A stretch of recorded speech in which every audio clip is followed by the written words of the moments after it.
Shannon Sharpe, Chad Ochocinco talk about Lamar Jackson, talk about teams passing on Lamar Jackson in the offseason and also not trading up to get him in the NFL draft when he was coming out of Louisville. It's easy now. It's really easy now to sit back and say, yeah, Lamar Jackson, obviously you should have drafted him first overall. Obviously you should have went and got him when the Ravens were kind of acting like they were going to sign him. These same people who were talking now were saying they shouldn't pay him.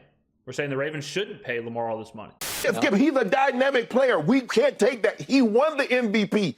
But, okay, he's won the MVP. Now we got to project forward. We're giving you $230+ million based on what we believe you'll do, not what you've done. What you've done, that's on your resume. The All-Pro, the MVP, I think was he the #1 player overall in the top 100? Yep. That's done. Okay, now moving forward, 2023, let's just say a 5-year deal, 2023 to 2027.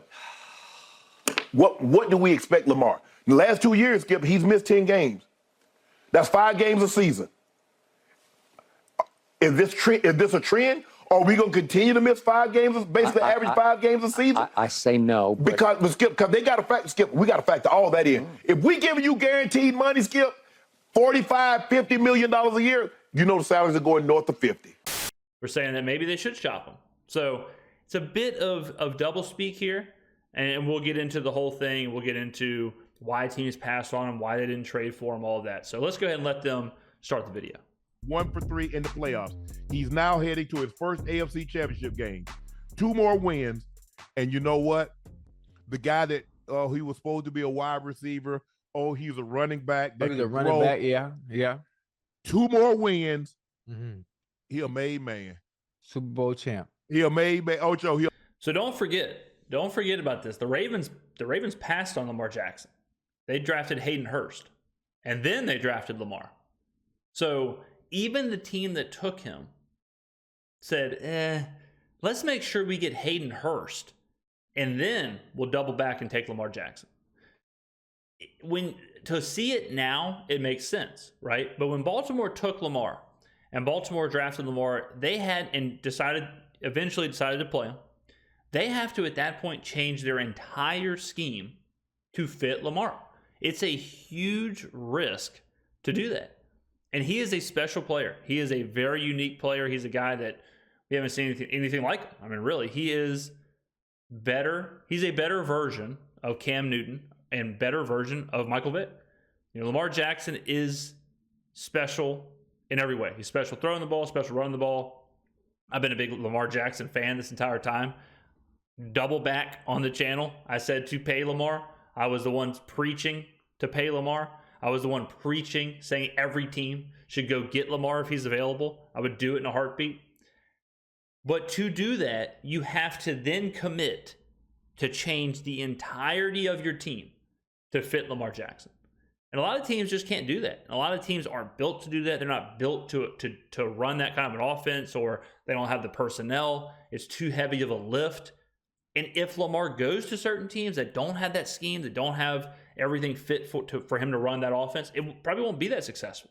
He's in a perfect spot in Baltimore, but that's only because Baltimore has built this thing to run with Lamar Jackson. It is a very specific offense. It's a very specific thing. John Harbaugh, a long time ago, talked about how he's basically tied with Lamar now. He's connected to Lamar because he's built this entire thing for him. And then when Lamar leaves, I think John Harbaugh will leave. I think it's a last stop kind of thing. I think Harbaugh is attached to Lamar because of what he's given up to build this thing, with Lamar. So it's easy to assume, if Lamar went to Atlana'd be sweet. You think Arthur Smith would be able to figure this out? You think Arthur Smith would be able to know how to utilize Lamar last year? Hell no. He didn't even know how to utilize his own players, much less bring in someone like Lamar Jackson. So, you're a made man. Bowl champ. Hey, the same one that was available for teams, in the offseason. Everybody said, no, we good. We don't want him. Yep. Yeah. Okay. Even listen, I know I played for the Bengals, but even I understand how special he is. Yes. I understand how dynamic he is. If he was to come to your team, how much he can change that offensive franchise around. A different type of individual. Cam Newton was special. Yep. Michael Vick was special. Yep. But Lamar Jackson during his time right now is different. I just said that. Different. I just said that. They not look here. Them teams not finna upset the apple cart, bro. They not gonna do that. They not gonna do that. They not going against one of their own. Right. Oh, I see what you mean. No, bro, they're not finna do that, Ocho. I mean, hey, Even for a chance at holding that Lombardi, we gonna stick together. Now we might disagree, we might not like one another, but when it comes down to it, we gonna ride for 32. It ain't nothing coming between the 32. And so I'm not finna set that precedent, giving up that. No. Okay, nope. I see you going with it. I see you going with it. So when it came with the contract, I think he's talking about the contract. He's talking about all that. And a lot of the Lamar, when he was trying to do it on his own, a lot of the talk was that teams were trying to set a precedent and they didn't want to give players the power that it would have given if they would have met Lamar's needs at the time. So that's what Shannon Sharpe's talking about, is that it was basically decided amongst the owners, we're not going to play this game, and we're going to set the precedent, and we're going to hold the precedent for how it is, which is why Lamar's free agency / trade / demands, or however you want to phrase it, this offseason went the way they did. Hey, you rather do that? You don't cut your nose the spite. Cut your nose off to spite your face. Spite your face? Okay. And I'm glad. But that's also why the Browns, when the Browns made the deal with Deshaun Watson, that's why the ownership group was so mad about that, is because it set a precedent of this like fully guaranteed contracts, fully guaranteed money, and there was pretty much a movement to show we ain't doing that again. We're not doing that. This is not the norm. This was a mistake. Cleveland did this. This is not to be expected. We are not handing out fully guaranteed contracts. The Deshaun Watson thing is a one-off. It's not going to be how we do things in the future. So those two things are similar. The Browns just kind of got ahead of themselves and took a chance and did what they had to do. And it, obviously now it's backfiring. But there is that, like Shannon Sharpe is right. The 32, the ownership groups of the teams definitely want things to operate a certain way. They don't want teams to go rogue and start doing salary cap a certain way or contracts a certain way, because then that's expected in player negotiations and across the league. I'm glad, because look, I got a special Ozzie Newsome, who's the general manager, Ozzie. He still has an office there at the building, but Eric DeCosta kind of runs the day-to-day. Mm-hmm. His last pick was Lamar, trading back into the first round, getting Lamar Jackson. Yeah. I mean, it's hard to say. The man drafted, his first 2 draft picks was Jonathan Ogden and Ray Lewis. Legends. And then he drafted Ed Reed. And then he drafted Terrell Suggs. And also defensive rookie of the year, Peter Boulware. Yeah. And now Lamar Jackson from Florida State, huh? Yeah. Goddamn Peter Boulware. Yeah. Drafted Jamal. Mm-hmm. I mean, so man, I'm happy. But isn't it crazy if you phrase it and you say, that guy also drafted Hayden Hurst over Lamar Jackson? Then it's like, oh man, what the hell? What happened there? How did that take place? It's funny. People forget that. People forget that Baltimore had to trade back into the first round to get him because they passed on him. Happy for him, and I'm happy for the Ravens. Like I said, I only spent 2 years there, but my 2 years there were great. I made lifelong friends. It was a great atmosphere. Obviously, I know Steve Bisciotti. He was a minority owner when I was there. Ended up taking over for Art Modell. But I'm happy for Ozzie. I'm happy for the Ravens, and they got an opportunity to go back to a Super Bowl for a third time. And they're young since they came into existence in 1996. Mm-hmm. So they have an opportunity with a win next week to go to their third Super Bowl. Yeah, in basically 27, 28 years. Mm-hmm. You know what I think? I hate to look so far in advance, but because of the Ravens defense, I don't see whether Buffalo comes in there or whether Kansas City comes in there. I don't see them beating them boys. Mm-hmm. I mean, it's definitely the 3 best teams. I think the AFC, they have right now, I would say the AFC has the 3 best teams going. I would say all 3 of those teams are better than San Francisco at the current way they're playing. whoever comes out of the AFC, I think is going to win the Super Bowl. I mean, and it's all they're all kind of the same. Where can Lamar carry the Ravens? If Lamar is playing how he did against Houston, yeah, it's going to be hard to beat Baltimore. If Josh Allen plays elite level, MVP level hero ball, it's going to be hard to beat Buffalo. If Patrick Mahomes is peak Patrick Mahomes, hard to beat Kansas City. It's 3 A++, 10 out of 10 elite quarterbacks playing at a very high level. And that's football at its finest. I mean, today we're going to watch Chiefs and Buffalo. It's going to be a hell of a game. I can't wait. And then on the other side, if you're talking about Brock Purdy, Jared Goff, Baker Mayfield, one of those guys, versus one of Lamar Jackson, Patrick Mahomes, Josh Allen, got to side with the AFC. I don't see him beating them. I don't think people understand. People that watch the game of football understand it's all about matchups. Yeah, it's all about true. matchups and personnel and how well does your defense match up against this offense. Even as high octane and high scoring as the Bills can be or the Chiefs can be, it's different when you're playing a team like that has that type of personnel to match up against you, especially being able to add pressures, blitzes, do different things from a formation and schematical standpoint, because you have the personnel to do stuff to make the quarterbacks uncomfortable. It's going to be a very difficult task. Very difficult task. Yeah, I think the thing is, but here's the thing. It's like when teams had Jordan. It didn't matter where they went. They had Jordan. And when you have one of these quarterbacks, when you have a Josh Allen, when you have a Patrick Mahomes, it's kind of like Lamar Jackson. You feel like you can go on the road in any environment, any condition, and win and get it done. Yeah, especially in today's NFL where it's so quarterback heavy.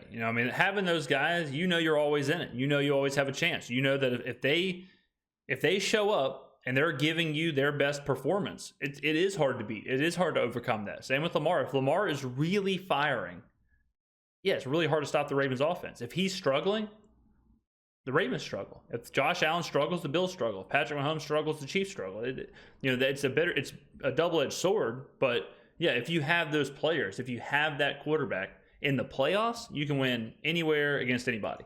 Yeah.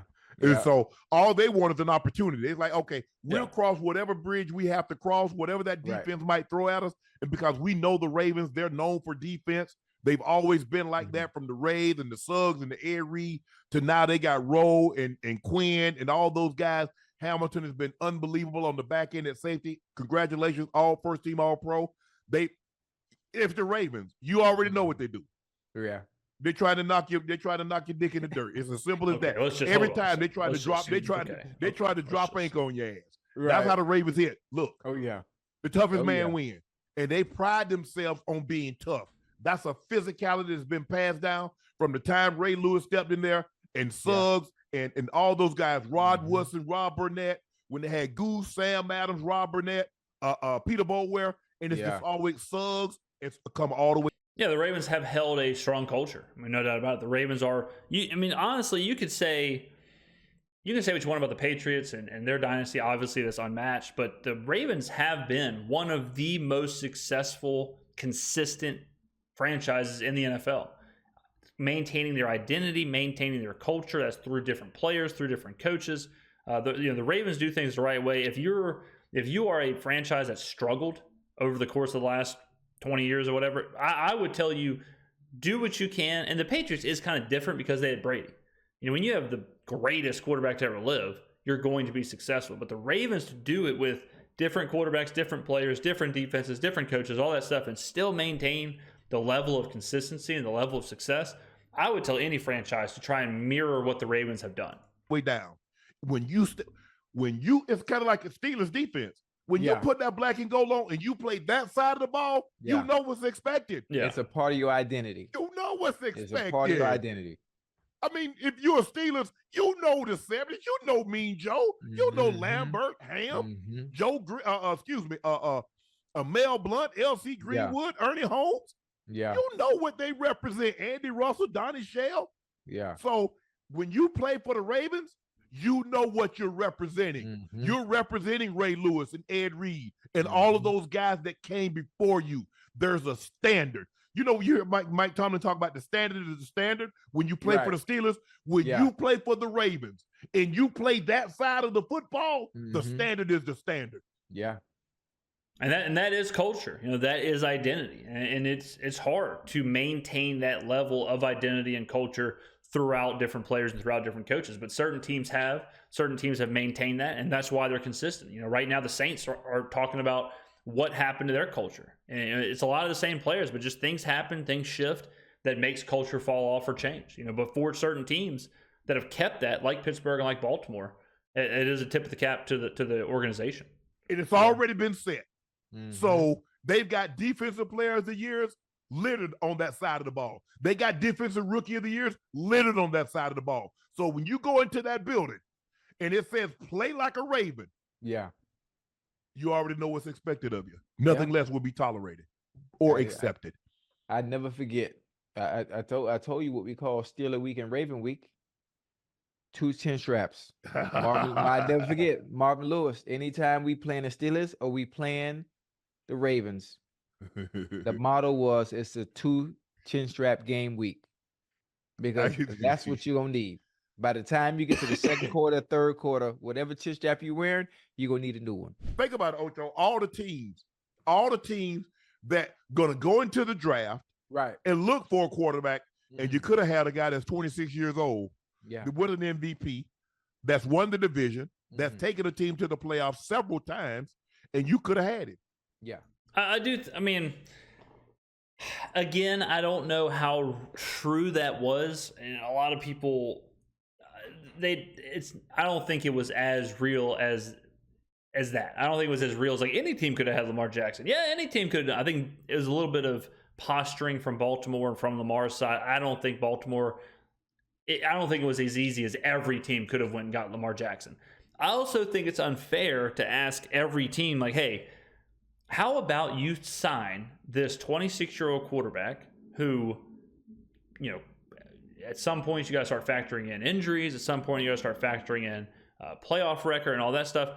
How about you go sign him for $300 million? It's like, that's a big ask. You know, we got to take a look at some stuff here. We got to take a look at our salary cap. We got to take a look at our roster. We got to take a look at our coaches. We got to take a look at the scheme. That's a huge, huge ask. Huge ask. Now, it's certainly at the time, I was saying for a lot of teams, like, yeah, go get him. It makes you relevant. It gives you a quarterback. It is a huge ask, but in the grand scheme of things, like if you're going to get a franchise quarterback, you're probably going to end up paying them that regardless. Like Jacksonville is probably going to end up paying Trevor Lawrence $250 million. You know, like, would you rather have Trevor Lawrence, who has no playoff success, who has been injured this year, who hasn't been as good as Lamar Jackson? You're going to pay him. So would you rather have him or Lamar Jackson? So in a vacuum like that, I was saying, yeah, you go take a chance on him. He's going to make you relevant and all that. But I also don't blame certain teams for being like, it doesn't fit our scheme. We don't have the salary cap. We're not ready for that kind of a risk. We're not in the position to win now. So making that move doesn't really make sense for us. So that's a very like Madden way of looking at it, of like, he's available, just click 2 buttons here and sign him to your team, and then boom, be ready to play. There's a little bit more that goes into it. And your quarterback, and you would have to worry about your quarterback. Yeah, and it's interesting to hear what you just said earlier about the 32 actually sticking together. Yeah. You know, and rather. Now, obviously, all 32, Ocho, all 32 didn't need a quarterback, but there were 10 or 15 that we did. True. Yeah. If you got Patrick Mahomes, you got Josh Allen, you got Joe Burrow, or Herbert or something like that. But Atlanta damn sure needed a quarterback. Yeah. I think they probably believed in what they had, right? Just want to see it one more year. I know what you mean. But it's also the same thing where, like, if you're New Orleans, right? New Orleans is already salary cap strapped. He was about to say New Orleans. Like, they're already salary cap strapped. They're already doing all that. It's like, how they might not have even had the ability to entertain the idea of doing the deal. You know, so it's way too simple to just be like, oh, you need a quarterback? Okay, well, just go get Lamar Jackson. Sign him to a $300 million deal. It's easy, boom, no problem. You also got, and they're not mentioning this, but you also have to factor in that his own team was basically telling him, like, hey, if you want to play hardball, go see what you can do. You know, the Ravens, his own team, the team that brought him up, the team that built everything for him, they also are part of this group that that these two are talking about. You know, the Ravens were also part of the quote unquote 32 that decided to play hardball with Lamar Jackson. So, you know, the Ravens weren't saying, no, Lamar, whoa, we love you here. We trust you. You know, we want you to be our guy. Hey, don't do this. It was a real up and down roller coaster in offseason. So it's a very complicated situation right now, obviously. Right now, yeah, for sure. The season that Lamar's had. And I'll give Lamar this. He bet on himself. You know, he bet on himself. He proved it. He is proving it. He's probably going to be the MVP. He could be a Super Bowl champion. You know, we don't know how this season will finish, but he definitely bet on himself and turned in one hell of a performance. Hell no. Man, it must be out of their mind. Well, you see, guess what? Now you got to go. Look, give me Lamar Jackson. At least I know what I'm going to get. Lamar is a proven commodity. You don't know what the hell you're going to get from these guys that you draft out of college. Yeah. Just because they had a great – see, this is why everybody wants to go to the portal. At least if I get a guy at the portal, I get a guy that's already been in college. So I already know he's going to do what he needs to do as far as schoolwork. And I know what type of player he is because I can go ahead and put him on tape. So I've seen him against other college players as opposed to a guy that's coming out of high school. I don't know. He ain't probably never been away from home. I don't know how he's going to respond to going to class and all this other stuff and playing against guys that are on his level. Right. That's why guys go to the portal. Well, hell, Lamar Jackson has already been in the NFL. Hell, he's already won an MVP. So what the hell well, I don't know what to do. You do know what he's going to do. He already done it. Yeah. And the funny thing what I like about what Lamar has done is he's transitioned to being a pocket passer now. Yes. He's been a pocket passer. I mean, for a couple of years now, like Lamar has been lights out throwing the football. Really, really good throwing the football. And people are just now kind of giving him the credit for being a really lethal passer. And it's been a couple of years now where he's been as good of a passer as just about anybody. He doesn't have the run first mentality because the supporting cast that they have around him, he doesn't have to. Listen, if it's covered, he's gonna go through his reads. He's gonna hit 1, 2, and 3. Sometimes if he have time, he'll come back to 1 to see if it's freed up. Well, Lamar running is also, it's kind of what I'm talking about with the Ravens and the scheme. Lamar's obviously he can scramble around, he can extend the plays, but he's the most dangerous on the design runs. The patience he has on these design runs and how he can stop, start, go between the tackles and all that. That is when he's at his best. That's why the Ravens are so good at 4th and 1 and 4th and inches, because they can deploy those runs. But if they're a team that doesn't do that, if they're a team that says we're not going to do the quarterback runs, we're just going to have Lamar throw, and then we'll rely on him to kind of scramble around. We're not going to go for it on 4th and 1, 4th and 2. We're not going to do these things. That's an example of it. It just doesn't fit. You know, like not every team wants to do what John Harbaugh does with going for it all the time. Not every team wants to deploy the quarterback design runs. You know, so there is a bit of a scheme fit with Lamar, and Baltimore has built this perfect thing where they do go for it all the time on 4th and 2 and 4th and 1. And when they do go for it, it's with these design runs. We see Lamar, I really do think him running, he is at his best on design runs. More so than scrambling, more so than when he's improvising, even though you may think it's the opposite. But if it ain't there, I'll holler at you. I'm glad. Taking off. But you know what I love about him? He's like, I'm not Tom Brady. I'm not Peyton Manning.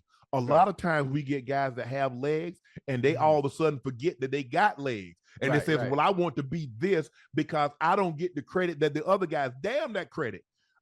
I win and see what they give you credit. Oh, yeah. At the end of the day, that's what it comes down to. So many times you get caught up in Peyton Manning is Peyton Manning. I guarantee you, if Peyton says, hell, I wish I could run like Lamar Jackson. Tom Brady says, I wish I could run like Lamar Jackson. Right. But they had to use what they had in order. But another good example of like scheme fit is Eric Bieniemy. Eric Bieniemy in Washington, I believe he has the most amount of quarterback drop back, quarterback passing type scheme and play calls. So a guy like Lamar Jackson, someone's going to have to bend there. Whether it's Lamar is going to have to throw more than he wants to, or Bieniemy is going to have to call less passes than he wants to. So for Bieniemy, he may be a guy that's like, I recognize how good Lamar is. I like Lamar, but I'm looking more for just a drop back, sling it kind of a player, because that's my system, that's my scheme. So like Ochocinco talked about matchup and all that. That is a part of it where it's fit certain players don't fit in certain teams don't fit with certain players. So it's not as easy as just take Lamar, plug him into every team. All of a sudden, those teams look like the Ravens. It's not how it works. To get the most out of their God-given ability. Right. Lamar Jackson, God bless Lamar Jackson with a set of wheels that he didn't give a whole lot of people in the NFL, period, regardless of position. Right. And he gave them the ability to throw the football. So now he blessed them with more than the average quarterback because he can run it and throw it. Yep. Yeah. And he's Special. like, you know, Lamar's almost more than that too. Like the idea that, oh, he's just fast, or oh, he's got a good set of wheels. That kind of takes away from what he does. It really is more about his vision. It really is more about his patience as a runner. That's what makes him good as a running back or as a running quarterback. It's not the fact that like he's just that fast or his legs are that good. It's when you watch him run on these design runs. Go on Twitter and just take a look at it, guys. I mean, it's just crazy the patience he has. And how he can see everything happening, how he can stop and start and all that. It's unbelievable to watch. What? Y'all not finna picture me. Y'all not finna try to make me feel bad to about, oh, Lamar running the football. Damn right I'm gonna take off and run if ain't nobody open. I ain't finna sit back here and sit and duck. I got these wheels, and guess what? I done got smart now. I ain't taking no extra punishment. I'm getting down. Because all I gotta do is go into a slide. If you hit me, I'm gonna look at the referee and go get that flag. He gonna throw a flag. Yep. And I ain't gonna feel bad either. Let me know in the comments below what you think, ladies and gentlemen. Why do you think teams passed on Lamar Jackson, both in the draft and in free agency? And was one of your teams that team? Were you saying, hey, what are we doing here, guys? Let's go try and get Lamar Jackson. Let me know what you think. Thank you for watching. I will see you in the next video.